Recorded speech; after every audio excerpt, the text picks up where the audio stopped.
আসসালামু আলাইকুম, স্বাগত জানাচ্ছি আরটিভির রাতের সংবাদে। আপনাদের সঙ্গে আছি আমি ফারিয়া শারমিন। ফেব্রুয়ারির প্রথমার্ধে জাতীয় নির্বাচনের দিনই হবে গণভোট, জানিয়েছেন প্রধান উপদেষ্টা অধ্যাপক ডক্টর মোহাম্মদ ইউনূস। এতে নির্বাচন আরও উৎসবমুখর ও সাশ্রয়ী হবে বলে জানান তিনি। একই দিনে জাতীয় নির্বাচন ও গণভোট হলে সংস্কারের লক্ষ্য কোনোভাবেই বাধাগ্রস্ত হবে না বলেও জানিয়েছেন প্রধান উপদেষ্টা। জুলাই জাতীয় সনদ গেজেট নোটিফিকেশনের পর্যায়ে পৌঁছে গেছে বলেও জানান তিনি। জাতির উদ্দেশ্যে দেওয়া ভাষণে এসব কথা বলেন প্রধান উপদেষ্টা। মাইদুর রহমান রুবেলের রিপোর্টে থাকছে এর বিস্তারিত। গণভোট জাতীয় নির্বাচনের আগে নাকি একই দিনে, এমন প্রশ্ন যখন রাজনীতির মাঠে, তখন বিষয়টি পরিষ্কার করলেন খোদ অন্তর্বর্তী সরকারের প্রধান উপদেষ্টা। নির্বাচনের উৎসবকে আরো বাড়িয়ে দিতে একই দিনে গণভোটের কথা জানান তিনি। আমরা সকল বিষয় বিবেচনা করে সিদ্ধান্ত নিয়েছি যে আগামী জাতীয় সংসদ নির্বাচনের দিনেই গণভোটের আয়োজন করা হবে। জাতীয় নির্বাচনের মতো গণভোটও ফেব্রুয়ারির প্রথমার্ধে একই দিনে অনুষ্ঠিত হবে। এতে সংস্কারের লক্ষ্য কোনোভাবে বাধাগ্রস্ত হবে না। নির্বাচন আরও উৎসবমুখর ও সাশ্রয়ী হবে। তত্ত্বাবধায়ক সরকার, নির্বাচন কমিশন এবং জুলাই সনদ আলোকে হবে 2 কক্ষ বিশিষ্ট সংসদ। 100 সদস্যের উচ্চ কক্ষ, প্রধানমন্ত্রীর মেয়াদ, রাষ্ট্রপতির ক্ষমতা, সংসদের নারী প্রতিনিধি, ডেপুটি স্পিকার, বিচার বিভাগের স্বাধীনতা ও স্থানীয় সরকার সহ জুলাই জাতীয় সনদের যে 30টি প্রস্তাবে রাজনৈতিক দলগুলো ঐক্যমত্য হয়েছে, সেগুলো বাস্তবায়ন করতে আগামী নির্বাচনে বিজয়ী দলগুলো বাধ্য থাকবে। রাজনৈতিক দলগুলো কর্তৃক স্বাক্ষরিত জুলাই সনদকে মূল দলিল হিসেবে ধরে নিয়ে অন্তর্বর্তী সরকার আজকের উপদেষ্টা মণ্ডলীর সভায় জুলাই জাতীয় সনদ সংবিধান সংস্কার বাস্তবায়ন আদেশ 2025 অনুমোদন করেছে। ভবিষ্যতে সুশাসনের জন্য সংস্কার বড় ভূমিকা রাখবে উল্লেখ করে প্রধান উপদেষ্টা বলেন, আগামী নির্বাচিত সরকার সংসদে আলাপ আলোচনার মাধ্যমে এসব সংস্কার বাস্তবায়ন করবে।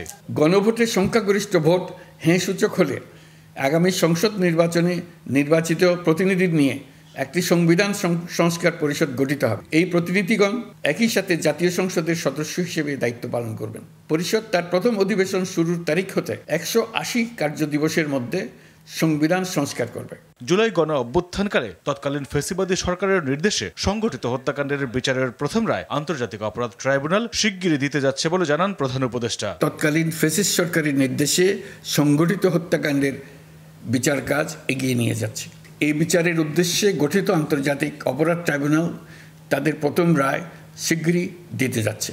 আগামী ফেব্রুয়ারিতে জাতীয় নির্বাচন ঘিরে অভ্যুত্থানের সপক্ষের রাজনৈতিক দলগুলো ঐক্যবদ্ধ না থাকলে জাতি মহা বিপদের সম্মুখীন হবে বলেও আশঙ্কা তার। অবশ্যই ঐক্যবদ্ধ থাকতে হবে, তা না হলে জাতি এক মহা বিপদের সম্মুখীন হবে। মাইদুর রহমান রুবেল, আরটিভি, ঢাকা। একাধিকবার জুলাই জাতীয় সনদ সংবিধান সংস্কার বাস্তবায়ন আদেশ 2025-এর গেজেট জারি করেছে সরকার। রাষ্ট্রপতি মোহাম্মদ শাহাবুদ্দিন এই আদেশ জারি করার পর আইন, বিচার ও সংসদ বিষয়ক মন্ত্রণালয় এই গেজেট প্রকাশ করা হয়। এর আগে জুলাই জাতীয় সনদ বাস্তবায়ন আদেশ 2025 অনুমোদন দেয় উপদেষ্টা পরিষদ। দুপুরে রাষ্ট্রপতির কাছে পাঠানোর আগে আদেশের সারসংক্ষেপে স্বাক্ষর করেন প্রধান উপদেষ্টা অধ্যাপক ডক্টর মোহাম্মদ ইউনূস।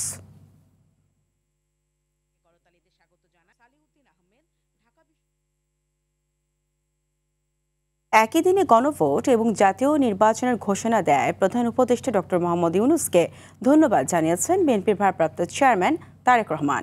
রাতে রাজধানীর গুলশানে স্থায়ী কমিটির বৈঠকে এই ধন্যবাদ জানান বলে জানিয়েছেন দলের মহাসচিব মির্জা ফখরুল ইসলাম আলমগীর। গত 17 অক্টোবর 2025 তারিখে ঐকমত্যের ভিত্তিতে স্বাক্ষরিত জুলাই জাতীয় সনদের উপর জনগণের সম্মতি গ্রহণের জন্য গণভোট অনুষ্ঠান এবং যথাশীঘ্র জাতীয় সংসদ নির্বাচনের আয়োজন করার জন্য সরকার ও নির্বাচন কমিশনের প্রতি আহ্বান জানান তিনি। উপদেষ্টা আগামী ফেব্রুয়ারি মাসের প্রথমার্ধে জাতীয় সংসদ নির্বাচনের ঘোষণা পুনর্ব্যক্ত করায় এবং সংসদ নির্বাচনের দিন গণভোট অনুষ্ঠানের ঘোষণা দেয় বিএনপির ভারপ্রাপ্ত চেয়ারম্যান জনাব তারেক রহমানের সভাপতিত্বে অনুষ্ঠিত বাংলাদেশ জাতীয়তাবাদী দল বিএনপির জাতীয় স্থায়ী কমিটির সভায় তাকে ধন্যবাদ জানানো হয়। প্রধান উপদেষ্টার ভাষণের মাধ্যমে নিজের সই করা জুলাই জাতীয় সনদ নিজেই লঙ্ঘন করেছেন বলে অভিযোগ করেন বিএনপির স্থায়ী কমিটির সদস্য সালাউদ্দিন আহমদ। তিনি বলেন, সংবিধান সংস্কার পরিষদের বিষয়ে ঐকমত্য কমিশনে কোনো আলোচনা হয়নি, এটি সংসদের সার্বভৌম লঙ্ঘনের শামিল। সালাউদ্দিন আরও বলেন, উচ্চকক্ষে পিআর পদ্ধতি নিয়েও ভিন্ন মত রয়েছে। এটি জাতির উপর জোর করে চাপিয়ে দেওয়া হচ্ছে। তবে একই দিনে জাতীয় নির্বাচন ও গণভোটের বিষয়ে একমত বিএনপি। রুদ্র রফিকের রিপোর্ট। জুলাই জাতীয় সনদ বাস্তবায়ন নিয়ে প্রধান উপদেষ্টার ভাষণের পর গুলশানে নিজ বাসভবনে সাংবাদিকদের সঙ্গে মতবিনিময়কালে প্রতিক্রিয়া জানান বিএনপির স্থায়ী কমিটির সদস্য সালাউদ্দিন আহমদ। এখানে যতটুকু আমি চোখ বুলিয়েছি, এখানে সব নতুন নতুন প্রস্তাব। তিনি বলেন, সংবিধান অনুযায়ী সনদ বাস্তবায়নের আদেশ জারির ক্ষমতা রাষ্ট্রপতির নেই। রাষ্ট্রপতির অর্ডিন্যান্স জারির ক্ষমতা আছে, আমাদের সংবিধান অনুসারে আদেশ জারির কোনো ক্ষমতা নেই। এটার আইনি বৈধতা কতটুকু আছে সেটা নিয়ে এখনো প্রশ্ন আছে। একটি গোষ্ঠীকে খুশি করার জন্য বিতর্কিত অনেক বিষয় জুলাই সনদে সংযোজন করা হয়েছে বলে অভিযোগ করেন তিনি। জুলাই জাতীয় সনদ এবং আজকের যে বাস্তবায়ন আদেশ গেজেট হয়েছে সেটা অনেক তফাৎ। তিনি জুলাই জাতীয় সনদের স্বাক্ষরিত সনদের লঙ্ঘন করেছেন। মনের মাধুরী বিষয়ে অনেকগুলো এখানে প্রস্তাব করা হয়েছে। হয়তো এখানে কোনো কোনো পক্ষ খুশি হতে পারে, কিন্তু কথা হচ্ছে আমরা রাষ্ট্রের মধ্যে একটা ঐক্য সৃষ্টির পরিবর্তে কি অনৈক্য সৃষ্টি করতে যাচ্ছি? জাতীয়ভাবে কি আমরা কোনো বিভাজন সৃষ্টি করতে যাচ্ছি? এবং এই বিভাজনের দায় দায়িত্ব কি মাননীয় প্রধান উপদেষ্টা নেবেন? সালাউদ্দিন আহমদ আরও বলেন, রাজনৈতিক দলগুলোর স্বাক্ষরিত সনদের বাইরে কোনো কিছু মানতে তারা বাধ্য নয়। সংবিধান সংস্কার পরিষদ গঠনের বিষয়ে কোনো আলোচনা ঐকমত্য কমিশনের এজেন্ডায় ছিল না। সংবিধান সংশোধনী করিতে হইলে উচ্চকক্ষের সংখ্যাগরিষ্ঠ সদস্যদের অনুমোদন দরকার হইবে, এই বিষয়ে কোনো ঐকমত্য আগে হয়নি। জবরদস্তিমূলক জনগণকে বলতে বলা হচ্ছে যে এগুলো তো হয়, আপনি হ্যাঁ বলবেন অথবা না বলবেন। কোনটা? যেমন আপার হাউস, এখানে কোন দফাওয়ারি হ্যাঁ না বলার কোনো বিষয় নাই। জাতীয় নির্বাচনের আগেই জামায়াত ইসলামীর গণভোটের দাবি নিয়ে সালাউদ্দিন আহমদ বলেন, তারা আসলেই নির্বাচন চায় কিনা সেই প্রশ্ন রয়েছে। তারা কি নির্বাচন চায়? রুদ্র রফিক, RTV, ঢাকা। প্রধান উপদেষ্টা অধ্যাপক মোহাম্মদ ইউনূসের দেয়া ভাষণের বিষয়ে এখনও কারো কারো দ্বিমত থাকতে পারে বলে মনে করছেন বিএনপির মহাসচিব মির্জা ফখরুল ইসলাম আলমগীর। একই সঙ্গে তিনি বলেছেন, গণতান্ত্রিক ধারায় ফিরে যাওয়ার একমাত্র বিকল্প নির্বাচন।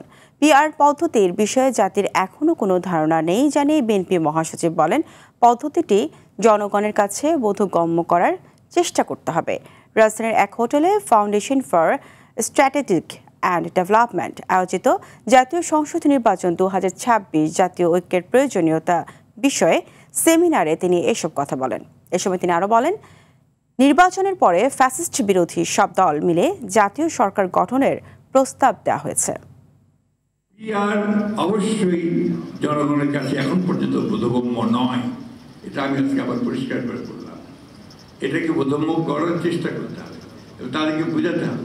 আরেকটা কথা যেটা এখানে এসছে, আমরা কিন্তু খুব পরিষ্কার করে বলেছি যে আমরা নির্বাচনের পরে যে সমস্ত রাজনৈতিক দলগুলো বা শক্তিগুলো একসাথে ফ্যাসিস্ট বিরোধী সংগ্রাম করেছি, তাদেরকে সঙ্গে নিয়ে একটা জাতীয় সরকার গঠন করবার আমরা একটা প্রস্তাব দিয়েছি।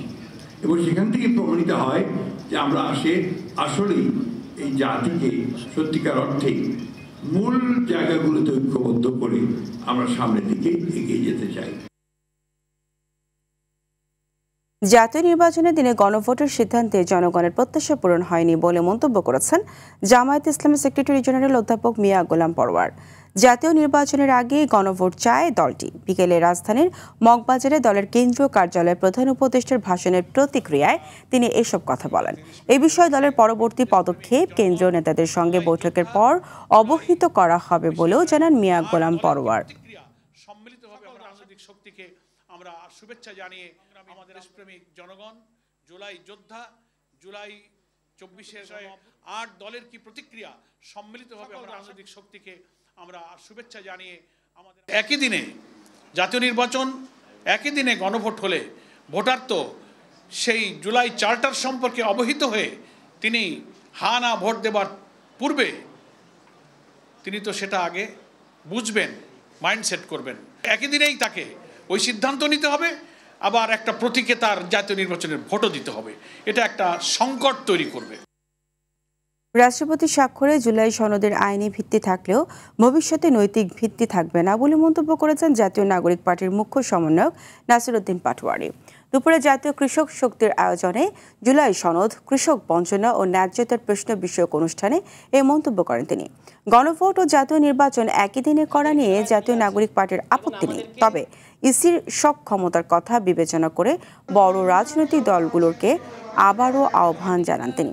এদিকে শেখ হাসিনার রায়ের দিন ঘোষণাকে বিচার বিভাগের ঐতিহাসিক মাইল ফলক হিসেবেও উল্লেখ করেন নাসির উদ্দিন পাটোয়ারি। কে আইনটা দিবেন সেটা দুইটাই কিন্তু এক্সট্রা কনস্টিটিউশনাল জায়গায়, অর্থাৎ আপনি ডক্টর ইউনূসও দিতে পারেন, শাহাবুদ্দিন চুপ্পুও দিতে পারেন। কিন্তু আমরা বলেছি শাহাবুদ্দিন চুপ্পু দিলে লিগ্যাল ওয়েতে ফ্রেমওয়ার্কে এটা জায়েজ হবে, কিন্তু এটার নৈতিকতার জায়গাটা থাকবে না। আর যখন আপনি কোনো আইন তৈরি করেন নৈতিকতার জায়গা না থাকে, তখন ওই আইনটা, ওই সংস্কারটা জনবিচ্ছিন্ন আইনে রূপান্তরিত হয়। অর্থাৎ আপনি আইন পাশ করবেন, কিন্তু যখন প্র্যাকটিক্যালি এটা ওয়ার্ক করতে যাবেন জনগণ তখন অ্যাকসেপ্ট করবে না। জুলাই গণ অভ্যুত্থানের সময় সংঘটিত মানবতা বিরোধী অপরাধের মামলায় ক্ষমতাচ্যুত প্রধানমন্ত্রী শেখ হাসিনা সহ 3 আসামির বিরুদ্ধে করা মামলার রায় ঘোষণা করা হবে আগামী 17 নভেম্বর। বিচারপতি গোলাম মর্তুজা মজুমদারের নেতৃত্বাধীন আন্তর্জাতিক অপরাধ ট্রাইব্যুনাল 1 এই মামলার রায় ঘোষণার তারিখ নির্ধারণ করেন। অভিযুক্তরা রায়ে সর্বোচ্চ শাস্তি পাবেন আশা চিফ প্রসিকিউশনের। রাষ্ট্রনিযুক্ত শেখ হাসিনার আইনজীবীর আশা ট্রাইব্যুনাল আসামিদের খালাস দেবে। জিএম মাহমুদের রিপোর্টে থাকছে বিস্তারিত।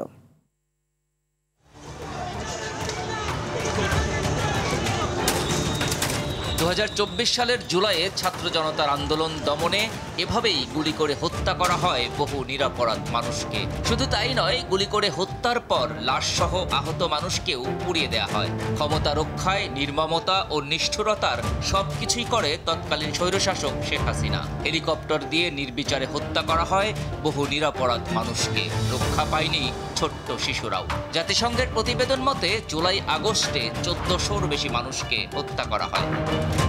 5 আগস্ট শেখ হাসিনা পালিয়ে গেলে অন্তর্বর্তী সরকার দায়িত্ব নেয়ার পর মারণাস্ত্র ব্যবহার করে হত্যার নির্দেশ এবং হত্যাকাণ্ড ঘটানো সহ সুনির্দিষ্ট 5 অভিযোগে মামলা হয় পুনর্গঠিত আন্তর্জাতিক অপরাধ ট্রাইব্যুনালে। শেখ হাসিনা ছাড়াও আসামি করা হয় সাবেক স্বরাষ্ট্রমন্ত্রী আসাদুজ্জামান খান কামাল ও পুলিশের সাবেক আইজিপি চৌধুরী আব্দুল্লাহ আল মামুনকে। মামলাটির সব বিচারিক প্রক্রিয়া শেষে 17 নভেম্বর রায় ঘোষণার দিন ঠিক করেন বিচারপতি গোলাম মর্তুজা মজুমদারের নেতৃত্বাধীন ট্রাইব্যুনাল 1। ব্রিফিংয়ে আসামিদের সর্বোচ্চ শাস্তি প্রত্যাশা করেন চিফ প্রসিকিউটর। তিনি বলেন, অকাট্য তথ্য প্রমাণ ও স্বচ্ছ প্রক্রিয়ায় বিচার সম্পন্ন হয়েছে, তাই এ রায় হবে ভবিষ্যতের জন্য দৃষ্টান্ত। আমরা একটা দীর্ঘ যাত্রা শেষ করেছি, আমরা এখন চূড়ান্ত পর্বে উপনীত হয়েছি। আশা করছি ইনশাআল্লাহ 17 নভেম্বর আদালত তার সুবিবেচনা, তার প্রজ্ঞা প্রয়োগ করবেন এবং ভবিষ্যতের জন্য এই রায়টি ইনশাআল্লাহ দৃষ্টান্ত হয়ে থাকবে, তেমন একটি রায় আমরা প্রত্যাশা করছি। রায়ের তারিখ নির্ধারণ ঘিরে সহিংসতা প্রসঙ্গে চিফ প্রসিকিউটর বলেন, বাইরের কোনো ঘটনা বিচারে প্রভাব ফেলবে না। বিভিন্ন সংস্থা বাহিনীর প্রতি আমাদের আস্থা আছে। আমরা আশা করি যা কিছু বিচ্ছিন্নভাবে ঘটছে সেগুলো কোনোই প্রভাব কোনো জায়গায় পড়বে না এবং সবকিছু স্মুথলি হবে। এদিকে বিচারিক কার্যক্রম সুষ্ঠু হয়েছে উল্লেখ করে রাষ্ট্রনিযুক্ত আসামি পক্ষের আইনজীবী বলেন, তার মক্কেলরা উপস্থিত থাকলে মামলা পরিচালনা আরো সহজ হতো। তারা খালাস পাবেন বলে আশা তার। বিভিন্ন সময় দাঁড়িয়ে সাক্ষীর উপরেও কন্ট্রোভার্সি ক্রিয়েট হয়েছে বলে আমি বিশ্বাস করি। সবকিছু মিলিয়ে আমি বিশ্বাস করি আমার আসামিদ্বয় খালাস পাবে। দীর্ঘ 5 মাসের বিচারিক প্রক্রিয়ার মধ্য দিয়ে রায়ের দিকে গড়ালো জুলাই হত্যাকাণ্ডের প্রথম কোনো মামলা। আর রায় ঘোষণা হলে পরিসমাপ্তি ঘটবে গণঅভ্যুত্থানের পর পুনর্গঠিত আন্তর্জাতিক অপরাধ ট্রাইব্যুনালে করা সবচেয়ে আলোচিত এই মামলাটির। জিএম মাহমুদ, আন্তর্জাতিক অপরাধ ট্রাইব্যুনাল, ঢাকা। শেখ হাসিনার মামলার রায়ের তারিখ ঘোষণাকে স্বাগত জানিয়ে বিদ্যমান আইনে সর্বোচ্চ সাজার প্রত্যাশা করলেন জামায়াতে ইসলামের সেক্রেটারি জেনারেল মিয়া গোলাম পরওয়ার। দুপুরে ফ্যাসিস্ট আওয়ামী লীগ ও তার দোসরদের অগ্নি সন্ত্রাসের প্রতিবাদে সংবাদ সম্মেলনে এ কথা জানান তিনি। বলেন, দেশে নৈরাজ্য তৈরি করে গণহত্যাকারীদের দেশে ফেরার সুযোগ নেই। জামাত সহ 8 দলের সঙ্গে সাক্ষাৎ করে প্রধান উপদেষ্টাকে বর্তমান সংকট নিরসনের আহ্বান জানান তিনি।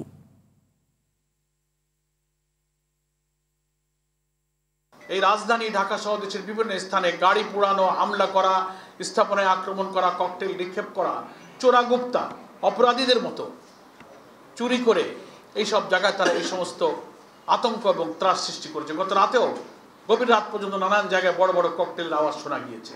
ফ্যাসিবাদী শক্তির কৃত সমস্ত মানবতা বিরোধী ঘৃণ্য অপরাধের বিচার অবিলম্বে ট্রাইব্যুনালে সম্পন্ন করা,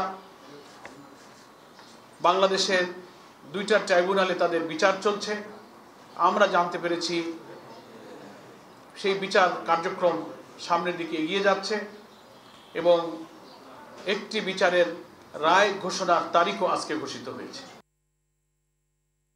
রাজধানী সহ সারা দেশে কার্যক্রম নিষিদ্ধ আওয়ামী লীগের লকডাউন ঘিরে জনমনে ছিল নানা উদ্বেগ উৎকণ্ঠা। দিনভর মানুষ ও যানবাহন চলাচল ছিল সীমিত।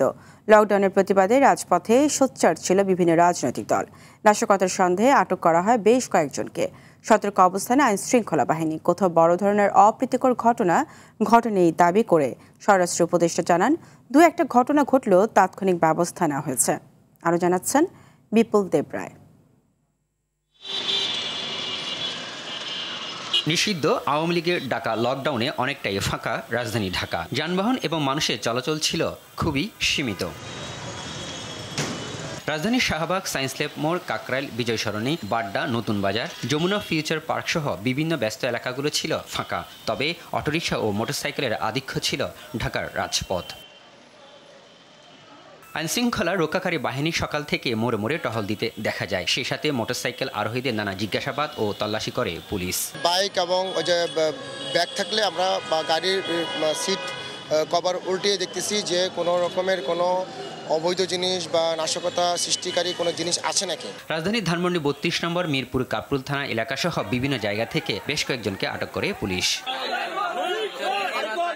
এদিকে লকডাউনের প্রতিবাদে ছাত্র শিবির সহ গণ অভ্যুত্থানের পক্ষের রাজনৈতিক দলগুলো অবস্থান ও বিক্ষোভ করেন রাজধানীর বিভিন্ন জায়গায়। যদি বাংলাদেশকে বেঁচে দেওয়ার চিন্তা করেন, আপনারা যে কোন দেশে যাবেন, ইন্ডিয়ায় তো যাইতে পারবেন না, পাকিস্তানের সাথেও সীমান্ত নাই, বঙ্গোপসাগর ছাড়া কিন্তু আপনাদের আর কোনো গতি থাকে না। মাসুদ কামাল বা আনিসুজ্জামানদেরকে সতর্ক করে বলে দিতে চাই, এই বাংলাদেশে কেউ যদি আবার আওয়ামী লীগের বয়ান এস্টাবলিশ করতে চায়, তাদেরকে একইভাবে রুখে দেওয়া হবে। এদিকে সচিবালয়ে লকডাউন কর্মসূচিতে রাস্তায় যানবাহন চলাচল স্বাভাবিক এবং শেখ হাসিনা মামলার রায় কেন্দ্র করে জনমনে কোনো শঙ্কা নেই জানিয়ে স্বরাষ্ট্র উপদেষ্টা জাহাঙ্গীর আলম বলেন, সবার সহযোগিতা থাকলে শেখ হাসিনাকে দেশে ফিরিয়ে আনা সহজ হবে। ছোটখাটো দুই একটা ঘটনা ঘটছে, এটা আপনারা মিডিয়ায় দেখছেন, আমিও দেখছি এবং এটার ক্ষেত্রে সাথে সাথে কিন্তু আমরা অ্যাকশন নিচ্ছি। বিপুল দেবরাই, RTV, ঢাকা।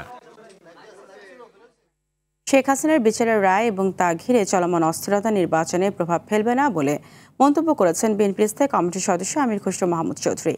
যারা জল ঘোলা করে স্বৈরাচার ফেরাতে চায় তারাই নির্বাচনে প্রতিবন্ধকতা তৈরি করছে বলে মন্তব্য করেছেন স্থায়ী কমিটির আরেক সদস্য ডাক্তার AZM জাহিদ হোসেন। আর রুহুল কবির রিজভী অভিযোগ করেছেন, বিচার প্রতিহতে লকডাউনের নামে চোরাগোপ্তা হামলা চালাচ্ছে আওয়ামী লীগ। সর্দার রাজীবের রিপোর্ট।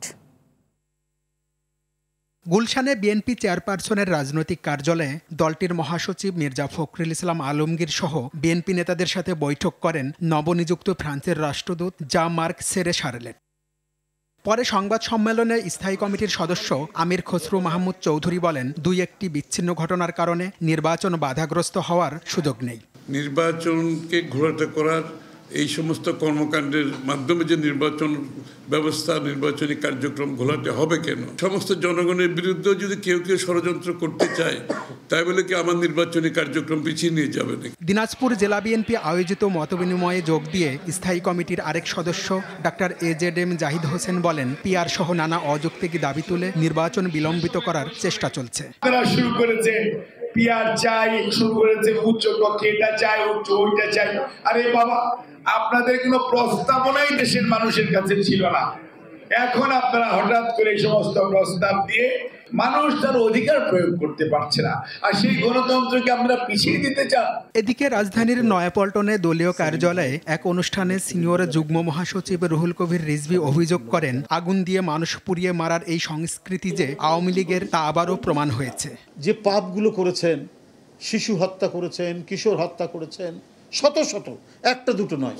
এখন এই বিচারকে প্রতিহত করার জন্য বেআইনিভাবে দেশের প্রায় 25 থেকে 30টি স্থানে চোরাগুপ্তভাবে হামলা করা হয়েছে, বোমাবাজি করা হয়েছে, বাসে আগুন দেওয়া হয়েছে, বাস চালককে আগুনে পুড়িয়ে হত্যা করা হয়েছে। নির্বাচন নিয়ে চলা ষড়যন্ত্র মোকাবেলায় নেতাকর্মীদের ঐক্যবদ্ধ থাকার আহ্বান জানান রুহুল কবির রিজভী। আওয়ামী ফ্যাসিবাদ ছিল জাতির শ্বাসরুদ্ধ করে দেওয়া একটি রাজনৈতিক দল, যারা।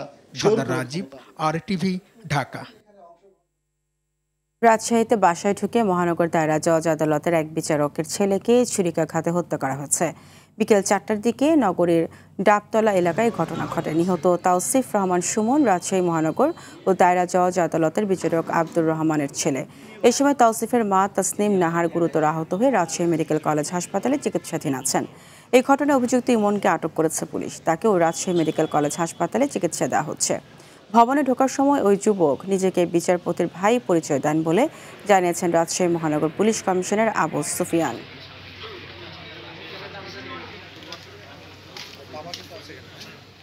যে হামলাকারী সে নিজেও আহত হয়ে চিকিৎসাধীন অচেতন অবস্থায় আছে, আর মানে পেশেন্ট যিনি আছে ওনার ওয়াইফ উনিও তো অচেতন। তো সুতরাং আমরা এখনো ক্লিয়ারলি জানতে পারতেছি না যে আসলে এর পিছনে কি অন্য কারণ আছে কিনা। মামলা হবে, তারপরে আমরা আপাতত জিডি করে পোস্টমর্টমটা করা হচ্ছে, তারপরে মামলার ব্যবস্থা হচ্ছে। সার্বভৌমত্ব গণতন্ত্র রক্ষায় বিএনপি জনগণকে সাথে নিয়ে নির্বাচন বানচালের সব ষড়যন্ত্র প্রতিহত করবে বলে মন্তব্য করেন বিএনপি জাতীয় নির্বাহী কমিটির সদস্য কুষ্টিয়া 2 আসন থেকে মনোনীত প্রার্থী ব্যারিস্টার রাকিব রফ চৌধুরী। বিকেলে কুষ্টিয়ার ভেড়ামারা উপজেলার বাহাদুরপুর BJM কলেজ মাঠে ধানের শীষের মতবিনিময় সভায় তিনি এসব কথা বলেন। এ সময় তিনি আরও বলেন, সুযোগ পেলেই জনগণ ধানের শীষে ভোট দিয়ে বিএনপিকে ক্ষমতায় আনবে, আর বিএনপি ক্ষমতা গেলে তারেক রহমানের 31 দফা বাস্তবায়ন করা হবে। তৃণমূল পর্যায় পর্যন্ত বিএনপি নেতা কর্মীরা সহ সাধারণ জনগণ ধানের শীষে ভোট দেওয়ার জন্য আমি মনে করি যে তারা উদ্গ্রীব হয়ে আছে। জনগণ সুযোগ পেলে অবশ্যই বিএনপিকে তারা ভোট দেবে এবং বিএনপি জনগণের সেই সুযোগ পেলে দেশে 31 দফা বাস্তবায়ন করবে। বরিশালে RTVর 16তম হিফজুল কোরআন প্রতিযোগিতা GPH Ispat Alokito Quran 2026 powered by RFL pipe and ফিটিংসের অডিশন রাউন্ড শেষ হয়েছে। নগরীর কাশীপুরে দারুল কুরআন অ্যারাবিক মাদ্রাসায় অনুষ্ঠিত হয় বরিশাল জোনের এই অডিশন রাউন্ড। জেলার বিভিন্ন হাফেজিয়া ও কওমি মাদ্রাসা থেকে প্রায় শতাধিক প্রতিযোগী অডিশনে অংশ নেয়। অনুষ্ঠানে বিচারকের দায়িত্ব পালন করেন হাফেজ মুজাহিদুল ইসলাম ও হাফেজ মাওলানা আব্দুর রহমান তহা। ইসরায়েলের প্রধানমন্ত্রী বেনিয়ামিন নেতানিয়াহুকে সম্পূর্ণরূপে ক্ষমা করে দেওয়ার আহ্বান জানিয়েছেন মার্কিন প্রেসিডেন্ট ডোনাল্ড ট্রাম্প। ইসরায়েলের প্রেসিডেন্ট আইজ্যাক হারজগকে লেখা এক চিঠিতে তিনি আহ্বান জানান। একই সঙ্গে নেতানিয়াহুর বিরুদ্ধে চলমান দুর্নীতির মামলাগুলোকে রাজনৈতিক উদ্দেশ্যে প্রণোদিত ও অযৌক্তিক বলেও উল্লেখ করেছেন ট্রাম্প। এদিকে ট্রাম্পের চিঠি বিবেচনায় নেওয়ার কথা জানিয়েছেন ইসরায়েলের প্রেসিডেন্ট দপ্তর। তবে ক্ষমা চাইতে হলে নেতানিয়াহুকে প্রাতিষ্ঠানিক নিয়মে আবেদন করার কথা বলা হয় দপ্তর থেকে। রাতের সংবাদ এই পর্যন্তই। মধ্যরাতের সংবাদ রাত 1টায় দেখার আমন্ত্রণ রইল। ধন্যবাদ সবাইকে।